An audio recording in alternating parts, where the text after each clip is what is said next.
2020-02-657 y vamos a iniciar con el tema que es la historia de Guatemala del año 1821 hasta la actualidad. Guatemala era una capitanía general que dependía del virreinato de España, que Guatemala se extendía desde México hasta Costa Rica. Luego en el año 1821 se tuvo la noticia en el Reino de Guatemala sobre el plan de Iguala que en el virreinato de España. Entonces, esto pasó en el mes de febrero, que el plan de Iguala proclamaba la independencia del Imperio Español. Ante estos hechos, Gabino Gainza era el que estaba al mando en esas fechas de la Capitanía General de Guatemala. Entonces él pues tuvo como presión para que se diera la independencia de Guatemala. La independencia de Guatemala sucede el 15 de septiembre de 1821, que se proclamó la independencia, pero no fue una independencia como decir, bueno, ya Guatemala ya no está bajo ningún reino, ninguna corona, no, sino que en 1822 sucede la anexión con México, es decir, que íbamos a estar ya no de España, pero sí íbamos a estar bajo el mando del Imperio Mexicano. Entonces esto, a mi parecer, yo lo considero que tal vez Guatemala no se sentía junto con los demás, pues Costa Rica, El Salvador, no se sentía capaz tal vez de ya tener todo el poder, ¿verdad? Entonces pues sucede esta anexión con México y es un suceso que dejó muchas problemáticas en este país. El 1 de julio de 1823 se emitió la Declaración de Independencia Absoluta en Centroamérica, desanexándose con México, independientes. Los nuevos estados tuvieron debates sobre el sistema de gobierno, cómo se debía regir la República de Centroamérica, y esto ocasionó muchísimos roces en este nuevo país. Después de muchos conflictos, de muchas guerras civiles, peleas internas entre conservadores y liberales, el 21 de marzo de 1847 se firmó un decreto que proclamaría a Guatemala como una república soberana e independiente finalmente de la patria federada de Centroamérica. Luego de la independencia definitiva que Guatemala tuvo, se estuvo bajo las peleas igual entre liberales y conservadores, ¿verdad? Dando lugar eventualmente a la revolución liberal que fue en el año 1871 por el general Justo Rufino Barrios y por el general Miguel García Granados. En esta época pues fue una época que sí tuvo sus consecuencias, pero también hubieron muchas cosas buenas. En esta época se fundó el Banco Hipotecario, también el Hospital de Oriente, se fundó también el Cementerio General de Guatemala y el Ferrocarril del Norte, ¿verdad? Entonces yo estoy mencionando como los puntos un poquito más importantes, ya que si no este video pues se hace muy largo, ¿verdad? Se decretó también el reglamento de jornaleros, el cual se colocó la población indígena como mano de obra obligada en fincas. También surgieron los postulados liberales de barrios, en el cual se dio la separación definitiva de la iglesia y de los estados, porque recordemos que la iglesia en estos tiempos sí tenía muchísimo peso, muchísimo mando ante nuestro país, ¿verdad? Se suprimieron los diezmos, también primicias obligatorias, lo cual disminuía el poder económico del clero. Se instituyó el registro y matrimonio civil en estas épocas, la enseñanza laica, se expropió el clero de la educación, porque como habíamos mencionado, la iglesia también Se reformó las asignaturas, el contenido de lo que ellas traían y las carreras de la Universidad Nacional, de la Universidad de San Carlos. Esto todo se reformó y esta universidad pues, se volvió nacional de Guatemala. Y en esta universidad surgieron las facultades de Ciencias Políticas y Sociales, de Medicina, Farmacia, también Filosofía, Literatura, y se fundó la primera Biblioteca Nacional de Guatemala. Todo esto pasó en el régimen liberal. Firmó un tratado que se llamaba de Herrera Mariscal, en donde Guatemala renunciaba a todas las pretensiones sobre algunas regiones, y en especial de Sonusco, a cambio de armas. Bueno, Barrios murió en la batalla de Chualchapa el 2 de abril de 1885, y él fue sucedido por Alejandro Simbaldi, quien renunció a su puesto dejando a Manuel Lisandro Varías, y luego gobernó José María Reina Barrios, que él era sobrino de Justo Rufino Barrios, y él definitivamente se dedicó a embellecer Guatemala. Él lo que quería era traer un París a nuestro país, ¿verdad? Entonces, ahí es donde fue, o después de eso, hubo un gran decaimiento económico en Guatemala. Sin embargo, fue en 1886 que surgió el himno nacional de Guatemala. La música fue compuesta por el maestro Rafael Álvarez, y también cuyo letra fue por un cubano que era José Joaquín Palma. Entonces esto sucedió en estos gobiernos, en el cual también hacían muchos concursos para, de hecho hicieron un concurso, hacían varios concursos para, pues ahí sí que buscar el himno de nuestro país. El himno tuvo lugar en el Teatro Colón el 14 de marzo de 1899. Tras la muerte de Barrios, luego ingresó Manuel Estrada Cabrera, y él es uno de los presidentes más nefastos que se conocen en la historia de Guatemala, y él estuvo al mando de Guatemala durante 2 décadas por elecciones fraudulentas, ¿verdad? Es decir, que ellos nunca tomaron, en ese tiempo, nunca tomaban el voto, la voz y voto de todas las personas del pueblo, sino que por medio de ellos, como que entre ellos mismos hacían sus elecciones. Y él dirigió al país con mano de hierro y sin ninguna tolerancia a la oposición. Sirvió de inspiración para el personaje del señor presidente de Miguel Ángel Asturias, y este libro fue premio Nobel de la literatura guatemalteca, que aquí es donde en este libro también habla mucho sobre lo que hizo este presidente en este tiempo, ¿verdad? Entonces, tras la semana trágica que culminó con la rendición de Estrada Cabrera, el 14 de abril de 1920 se dio una serie de gobiernos que durante ese tiempo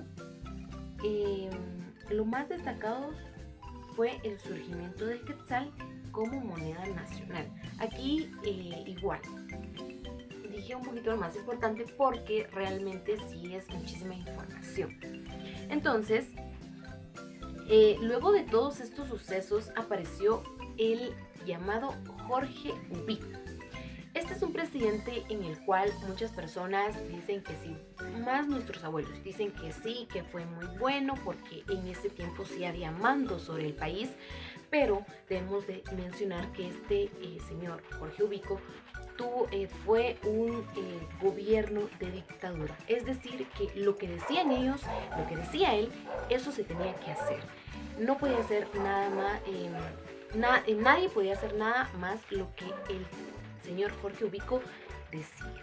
Entonces, este personaje, su gobierno estuvo caracterizado por estabilizar las finanzas de Guatemala, ¿verdad? Es decir, que como en todos los gobiernos no todo fue malo, también hubieron cosas buenas, y en este, pues, Jorge Ubico se encargó de pagar la deuda que había en Guatemala, y el gobierno de Jorge Ubico hubieron reducción de gastos públicos, de los empleados públicos, hasta un 40%, y este presidente también decretó la ley de viabilidad y la ley de vagancia.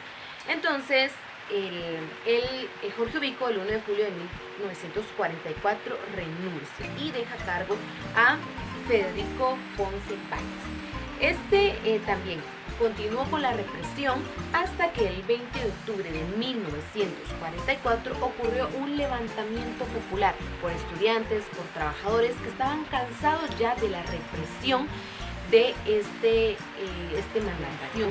Quedó a cargo por no mucho tiempo el civil Jorge Garrido, Francisco Javier Arana y Jacobo Arbenz Guzmán.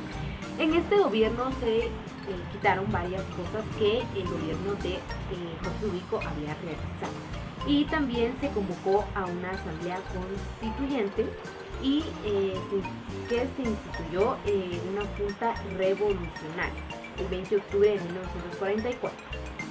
En 1945, Juan José Arévalo fue elegido como presidente. Aquí fue democráticamente, ¿verdad? Es decir, que ya las personas tenían voz y voto. Este presidente ha sido el mejor que ha tenido Guatemala. Bajo su mando, él instituyó el Ministerio de Trabajo, también el Instituto Guatemalteco de Seguridad Social, que es el ICS, y también él se centró mucho en la educación. Él construyó también la Facultad de Humanidades. Él hizo muchísimas cosas a lo largo de su gobierno en nuestro país. Hubo también una mejora general en la economía y principalmente en el área. También atacó los intereses de los monopolios estadounidenses en Guatemala, es decir, que se molestó bastante dicho país. También el embajador de los Estados Unidos coordinó con la ayuda de la CIA, que era el movimiento de Castillo Armas, en donde surgió el primer golpe de Estado en Guatemala, que fue en 1954, y lograron derrocar a Arbenz, ¿verdad? Y de paso entró a la presidencia el mismísimo Castillo Armas. Castillo Armas logró quitar todas las cosas logradas en los gobiernos de Arbenz, en los gobiernos de Arévalo, ya que ellos eran tachados de comunistas, y también él prohibió muchas asociaciones, prohibió sindicatos, partidos comunistas, suspendió programas que favorecían a los indígenas y a la clase obrera. También él clausuró severamente todo lo que era comunista, se derogó a la ley de reforma agraria.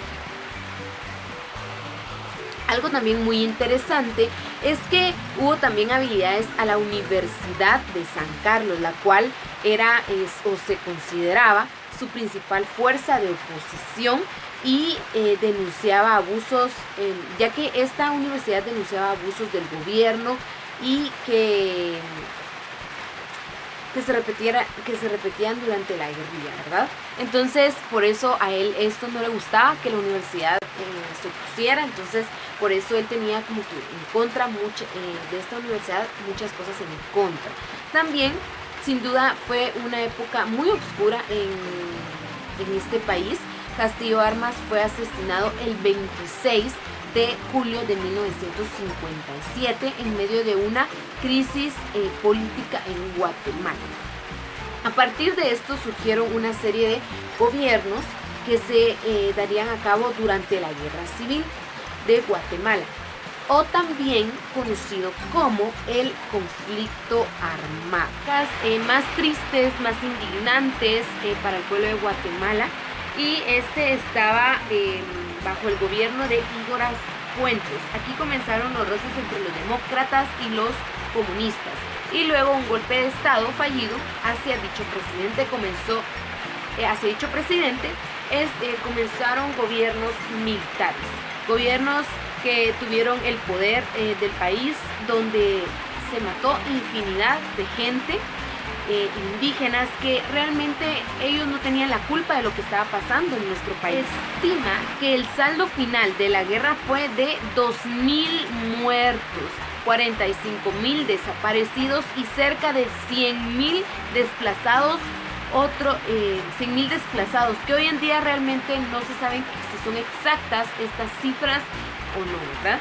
Entonces, realmente en esta época se cometieron muchas masacres por parte del ejército, el cual tenía personal en los puestos más altos de nuestro país. Se atacó al gremio intelectual, principalmente a la Universidad de San Carlos, por muchas razones. Realmente la atacaban por muchas razones y injustificadas, ¿verdad? Realmente, si en esa época decían que eran ya estudiantes de esta Universidad de la San Carlos, entonces ya era como estaban en el ojo del gobierno, ¿verdad?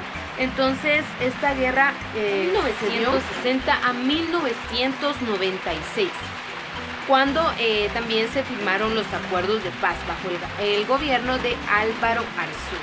Fueron 36 años de intenso dolor, de sufrimiento, que realmente cuando uno lee todo esto que pasó en el conflicto armado se da cuenta de muchísimas cosas, de cuánto sufrimiento hubo en nuestro país, que mucha gente todavía hay huellas, mucha gente todavía, pues creo que todos nos indignamos cuando leemos todo esto que pasó durante estos 36 años. Bueno, y ya para ir finalizando con este video, todos los presidentes que después de esto vinieron, realmente a mi parecer fueron gobiernos corruptos, que lamentablemente muchas personas aún no se han dado cuenta, ¿verdad? Entonces, solo algo que quiero un poquito destacar durante este siglo, que en el 2015 tuvimos como presidente a Otto Pérez Molina y a Roxana Valdetti, ¿verdad? En que para mí fue algo que estuvo bien, que ya que el pueblo, después de largas manifestaciones y muchas cosas que hicieron, pues se logró lo que querían, ¿verdad? Lo que queríamos, que era que Otto Pérez y Roxana Valdetti pues fueran a la cárcel. Entonces realmente sí se pudo, porque pues Otto Pérez Molina y Roxana estuvieron involucrados en muchos delitos, y entre ellos fueron asociaciones ilícitas, defraudación aduanera y cohechos pasivos, ¿verdad? Muchas cosas que ellos hicieron. Entonces pues se logró el objetivo, que era de que fueran a la cárcel. Todavía están ahí, pero también después de ellos vino lo que era Jimmy Morales, que también fue criticado por todos los guatemaltecos, ya que realmente nadie se esperaba que él llegara a la presidencia, porque pues es una persona que no tenía nunca había participado en algo así, era la primera vez y quedó como presidente, ¿verdad? Entonces, y pues ahorita que estamos en el 2020, que es el doctor Alejandro Yamatei, ¿verdad? Entonces, realmente, pues a lo largo de Guatemala se ha visto que Guatemala estuvo involucrada con muchos presidentes que eran generales, que pertenecían al ejército, y pues también hubieron muchas cosas buenas, mucho desarrollo tanto en lo económico, político, social de Guatemala, y también hubo muchísimas cosas buenas. Lamentablemente también hubieron muchísimas cosas malas durante todos los gobiernos de la historia de Guatemala. Entonces, pues espero que me haya explicado bien en mi video. Yo pues hice mis anotaciones, como podrá ver, hice mis anotaciones. Entonces de aquí yo investigué, saqué lo más importante, lo escribí para que pues no se me olvidara en mi video. Entonces que tenga una bonita tarde, y esto fue la historia de Guatemala.